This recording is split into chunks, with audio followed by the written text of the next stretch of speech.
Kahibaw ba ka?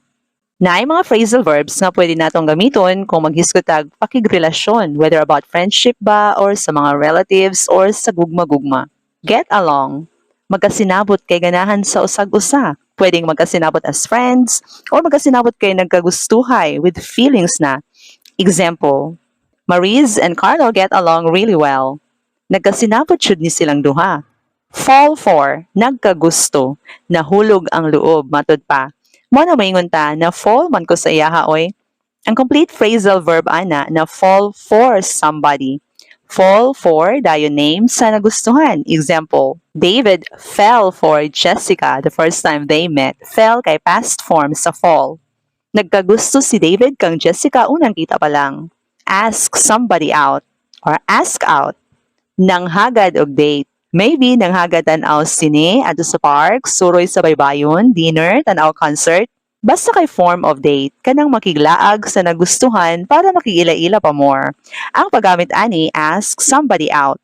Kining somebody mo ni ang gihagad para makadate. Example, Gerald has finally asked Regine out for dinner. Gihagad ni Gerald si Regine nga mag-dinner sila as a form of date. Nakaingon ra jud si Gerald. Go out with. Ang phrasal verb nga gamiton to say nga nag-date-date na ka ng tawhana. Uyab-uyab na mo, ga-date-date na mo. Example, Vina has been going out with Carl for more than a month. Meaning, kapinsa buwan na nga uyab-uyab o ga-date-date si Vina o Carl. Hit it off or hit it off. Nagkasinabot dayon, ni click dayon silang duha. Kanang bago pa gani nagkaila, pero click na. Example, Jason and Mirasol hit it off right after they were introduced. Fallout.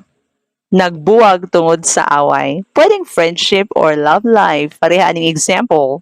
Because of jealousy, Ariel had fallen out with Lovely. Nagselos, so nag-away, maong nagbuwag. Kung friendship ang ka-fall out, nag-away sa friend, maong dili na mo friends. Kung family, na-fall out with a family member, kay nag-away baka sa kwarta, maong wala na itingganay. Let down, gi-disappoint ang usa ka tao, or i-disappoint. Pareha aning example. Donna is studying hard because she doesn't want to let her parents down. Dili niya gustong ma-disappoint iyang parents. Run off with, magtaban. Kay usually, dili tanggap sa uban ang relasyon or bawal ang relasyon, pareha ani. My neighbor's husband left his family and ran off with a young woman. Bawal kayo nga relasyon. Split up, nagbuwag, magbuwag. Pwedeng sumpayan ni with, split up with somebody. Pareha ning example. Lucy split up with her boyfriend. Nakigbuwag si Lucy sa iyahang uyab. Pero kung maingon ta nga buwag sila, they split up. Wala na'y with nga sumpay. Drift apart. Sa hinay-hinay, nihupas ang ilahang gibati, nagkalagyo na ang ilahang pagbati, nausab na ang ilahang tinagdanay, dili na sila suod, inanay nga nawala na ang kasuod.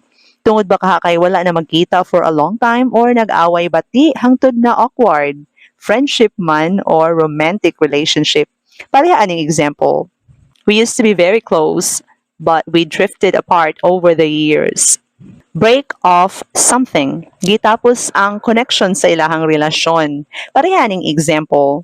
Charlene and Robert broke off their engagement. Nagbuwag sila pinaagi sa pagtapos sa ilahang engagement. Break up. Pakigbuwag gihapon ni.